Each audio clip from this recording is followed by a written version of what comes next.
တင်တော်လောက်ပြီးတော့ဟိုနေ့ကရှင်မရထန္တာရရဲ့စာသင်ဒီထဲမှာပြီးတော့ဖြစ်လိုက်တာကဒါကိစေယဆွေးနွေးရဤဒါပြတော့မနေ့ကပြောခဲ့ပါပြီခဏိဘာဝေယပွားများရဤဘာဝနာကိုပွားများအထောရဤဘာဝနာပွားရင်ဘယ်လိုကောင်းကျိုးတွေရတော့ဘာဝနာနဲ့ပတ်သက်လို့ဝိဇ္ဇူတော့နှစ်ခုရဘူးလေဘာဝေတိကိုထေတိတိဘာဝနာတဲ့ကုသိုလ်တရားကိုတူမွားစေတတ်သောကြောင့်ဘာဝနာတိညုပန္တတိကမှာတွေ့ဘူးလားဘာဝေတိဝဋ္ထေတိတိဘာဝနာကုသိုလ်တရားကိုတူမွားစေတတ်သောကြောင့်ဘာဝနာနောက်တစ်မျိုးတွေ့ဘူးတာကဘာဝေတ္တပါတိဘာဝနာအကျိုးတရားအလွန်များသဖြင့်ကိုယ်တန်တမှာဖြစ်စေထိုင်လို့ပွားများထိုင်လို့ဘာဝနာတဲ့အကျိုးတရားများသဖြင့်ဖြစ်စေထိုင်ပွားများထိုင်သောကြောင့်ဘာဝနာတဲ့ဘလို့များအကျိုးများတော့အကျိုးများကိုများနေတော့ကဏ္ဍအောင်ဆရာတော်ရဲ့ဝိယုစင်မှာဒီလိုလေးရေးထားပါတယ်ဒေါဝဒေါသမာမာနနှင့်ဣဒ္ဓမိစေနေပါစေ၍စိတ်နေစိတ်ထားတရားပွားလျက်ကြီးမားမြင့်မြတ်ဖြစ်စေတတ်မှလေဘာဝနာ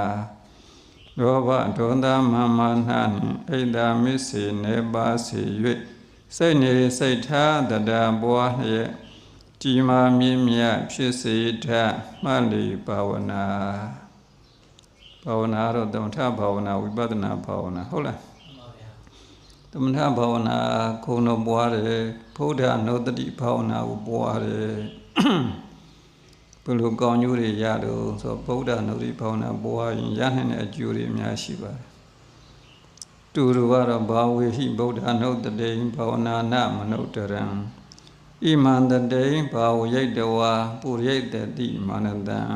တူတူပဲပြောကြပါစို့အကျယ်မပြောတော့ဘူးဗုဒ္ဓနုတ္တိဘာဝနာကိုပွားများရင်တဲ့နောက်ဆုံးအကျိုးကတော့ပုရိတ်တတိမာနတံစိတ်လိုတိုင်း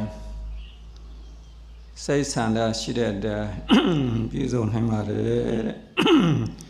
ကောင်းမြတ်တဲ့ဆန္ဒတွေကောင်းမြတ်တဲ့အကြံစီတွေပြည့်စုံနိုင်ပါတယ်လို့ခေါ်တယ်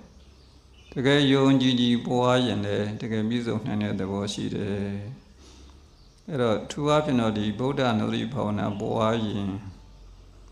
ရုပ်ရည်ဆင်ကတော့ပို့ပြီးတော့ကြည်လင်းတဲ့သဘောရှိနိုင်တယ်ဖျားကိုပို့ပြီးတော့ကြည်ညိုစိတ်လေးစားစိတ်ဖြစ်နိုင်မယ်ဖျားကိုကြည်ညိုရင်လေးစားရင်ဖျားဆုံးမကိုပို့ပြီးတော့နာပြစ်မလားမနာပြစ်ဘူးလားဖျားဆုံးမ